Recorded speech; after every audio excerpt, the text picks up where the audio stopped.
If you're like me and you didn't know where to start when it comes to laminating a surfboard, this video is for you, because this is what I would have wanted to know before I started. First off, you have a shaped board. You want to dust it off as best you can with an air compressor. Even for a pencil, you want to have the softest lead you can. This is a 4B drafter's pencil, and then before you glass, you want to write down the dimensions and whatever else you want put on there. I put the spork on there because this egg is reminiscent of a spork. And here I am taping off. You want to tape off the deck. Generally, you would want to start with laminating the bottom side. Or at least that's what I do. So I use a thinner piece of tape. This one's like 1 inch wide. So you can do a scribe line and follow that. But I decided to just eyeball it, which I don't, because I don't like leaving that gouge or pencil mark in the foam. Generally turns out pretty even. And then I followed up with a wider tape. I think this one's 2.5 inches wide, maybe 3 inches wide. I've stopped really using paper because I just feel like it's very wasteful, and the tape does a good enough job. And I usually just roll up some tape or find some scrap piece of paper and roll it up into a ball, and then I'll tuck it under the edges, and so it keeps the tape nice and flipped up, so it's harder to get any residual resin on the deck. Here's a close-up of that, and then I use my logo that I got off of rice paper. You generally find a thicker rice paper so it runs through your printer well. I could leave a link and show you where I got it from. I use a laser jet printer, and it's not the most quality, but it works for me now. I'm using a single layer of 6-ounce fiberglass for the bottom, and I'm trying to get the weave to line up with the stringer as best as I can. Go ahead and cut the lap. The lap is what overlaps on the other side, and it'll overlap with the tape. It's generally, I think, no more than 2 inches long. So you don't want the overhang to be over 2 inches, but you want it to overlap the tape that you have. Here I'm making sure it's not overlapping too far. But yeah, you want the overlap to be anywhere from 1 to 2 inches. 1.5 is good too. I like to fold the nose and see where the creases land, or the nose and tail. You can see the creases in the fabric, and then that's where you want to cut. And then I'm double checking here that it overlaps nicely. You can do as many cuts as you want, but the more cuts you make, the less clean it looks, but it can be easier to overlap. Yeah, and doing the same thing here on the tail. The pointier the tail is, the more you'd probably make a cut right at the tip there, and then just make an extra couple of slits here to make it easier overlap. Otherwise, it's harder to fold over the lap without having a little bit of a bubble. This board I made with channels. This is the first time I'll be glassing a board with channels. So you can see I use my fingernail to trace the stringer, light pressure, and then that's a good reference mark to be able to roll up the fabric, so you can place the logo where you want and then follow that reference mark to unroll the fabric to match where it was sitting before you rolled it up, so it's nice and centered. And then I'm switching from a 2097 to a vapor mask, which is the 60921, which I'll leave a link to these. It was recommended by a viewer that saw me glassing initially with the shaping mask. So I recommend using 40 ounces, and I like to use Resin Tint from Just Resin. I think they're in Australia, but getting shipped to the US is only $12. And here is my pail of the UV laminating resin. So a big question I had in the beginning was like, I didn't know the difference between laminating resin versus sanding resin versus gloss coat, but laminating resin is the base for all of them. Laminating just means the process of putting resin over fiberglass to get that initial waterproof layer. And then sanding resin is just laminating resin with a wax solution mixed into the laminating resin. So I'm using a UV laminating resin, which doesn't require any of the catalyst to harden. I have a UV station that I'll cure my lamination and hot coats in. For the tint, I just put a big glob. Rule of thumb, which I didn't do here, you want to mix the dab into a smaller container with some resin, and then once that's all mixed in thoroughly, you want to pour that into your bigger batch. I use about 20 ounces for this 6-foot board. I got that measurement from Greenlight Surf Supply. They recommend doing 3 ounces per foot and an additional 3 ounces for some room for air, just in case, especially for beginners. So that's what I did. And then I use a little bit of resin, spread that across for the logo, and you want to get it nice and evenly spread where the logo is going to sit.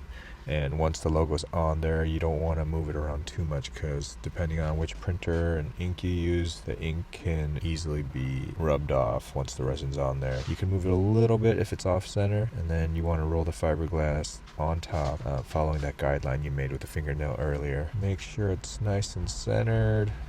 Yeah, so you want even saturation. So I start with just the center of the board and work my way out, and then make sure everything's fully saturated. And I found this is the best way to evenly saturate it without wasting a lot of resin, especially as a beginner, is to just pull from the center out towards the rail, and then you want a lot of it to run off. So you're doing like a single waterfall for each pull, so the overhang evenly saturated as possible. So once that's all done, this is the first time, again, like I said, working with channels, so I'm finding that it's difficult to get it saturated evenly. And then when you're pulling the resin, I use my fingers, but then anytime you go down into one channel, the pressure from that will lift the fiberglass out of the other channels. So I found it's best to do as many of the channels at the same time, so doesn't lift off. And then at this point, I'm using the leftover resin to go back around to make sure there aren't any areas that are not saturated, doing a little waterfall here at the end to get the laps evenly saturated. And now I'm starting to pull the rails in from the center going out, working towards the tail, and then after that clean up the rails. I realized I should have started on the other side because I had just recently ran some more resin on this side, but that's okay. You just have to clean it off better, as you see that I'm doing here. And you want to frequently clean your rails as you work along, and then you do the exact same thing on the other side here. You work your way out from the middle. Make sure you don't pull past the tape. After you get both sides pulled in, you want to do the tail and the nose, and then make sure you're not having any air pockets in there. And here I am again pulling out the extra resin from the channels. And then lastly, you just want to go back around and clean up any drip area as best as you can. Otherwise, you'd have to do extra sanding to clean those up after it's all cured. I'm going back to the channels again with some extra resin I have left to make sure there aren't any air bubbles, and then I'll pull the excess resin off again as evenly as I can.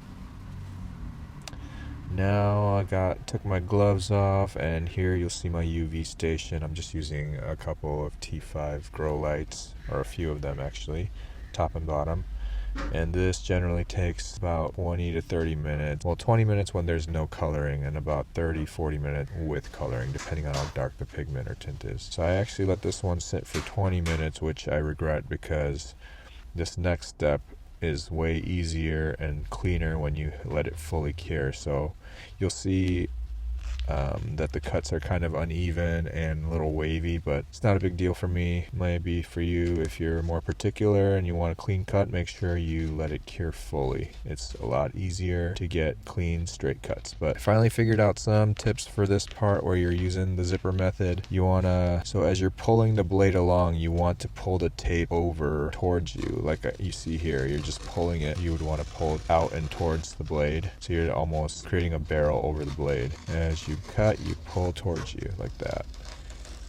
Makes it a lot easier. And then if you need to switch a blade, especially near the nose or the tail, it's very helpful. But if you let it fully cure, you could just sand overlaps on the tail and the nose. You could sand a lot of that down with a sander, and then it'll be easier to cut.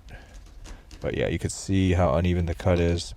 So if you want a cleaner cut, definitely let it cure fully. You're going to repeat the same process as you did for the bottom. You're going to do the same for the deck. You're going to do the 2 layers of tape. You want to run your finger or blade over the tape, so you know it's fully sealed and you're not going to get any leaks of the resin through there. Here, before I glass the deck, I'm cleaning up the overlaps on the nose and tail, and then trying to bring down some of the sharp edges. I'm using 60 grit sandpaper here.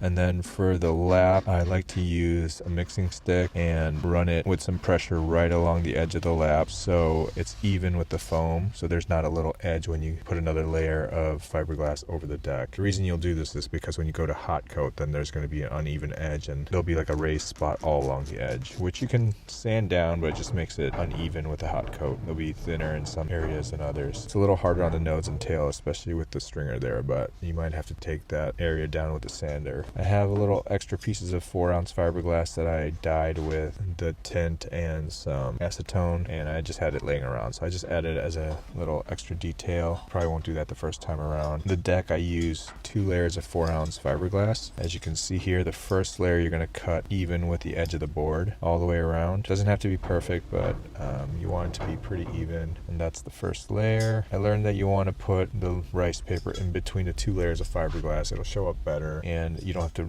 then roll up 2 layers of fiberglass in order to place your logo. So the second layer of 4-ounce, you pull over the first layer, and then the logo goes between the 2. You're going to trim this down so this one has a lap about 1.5 or 2 inches overlapping or hanging off the rail, just like you did with the bottom deck. And then you're essentially going to do the same thing as you did for the bottom.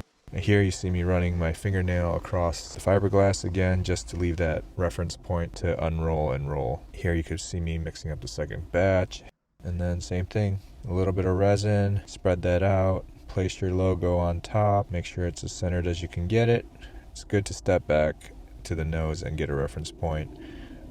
Spreading it out a little bit, not messing with it too much, and then unroll the fiberglass following that fingernail reference line. You're going to do the same thing you did on the bottom. You're going to pour a bunch of resin over the top and then kind of work your way from the center out, not putting too much pressure, and you're letting the fiberglass and the foam absorb as much of the resin. And this one you want to make sure it's really saturated, because you have now 2 layers of fiberglass that need to saturate versus just the one on the bottom. And you'll see later that when you're going to pull the resin from the center, there's a lot in there. So you just pull it straight to the rails and it'll be more than enough resin to saturate the rails. So you can see here I'm just going back and forth, making sure everything's saturated with very low pressure. And then you'll start increasing your pressure once you know that it's fully saturated. And here's that pull method here. It's like a little mini waterfall. You don't want to put too much pressure on the lap. And rinse and repeat. Just pour along the rail, and then you're just going to pull from center out towards the rail and let it waterfall with each pass, so you're not wasting a lot of resin. And then you do that all along, and you'll follow a similar technique as you did on the bottom. Work your way all the way down the rail.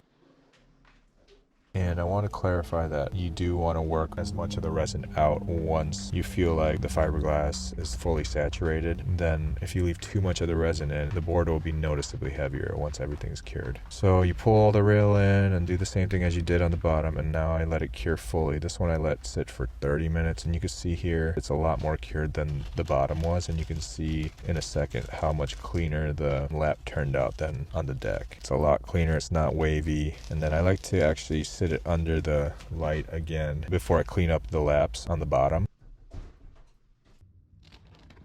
And I'll use 60 grit sandpaper to do that. And you'll see that it still gums up the sandpaper quite a bit, but it was still fine. I was able to clean off the lap and take out the edge with just 1 sheet of sandpaper. And that's the difference between the laminating resin and the sanding resin. It gums up a lot more.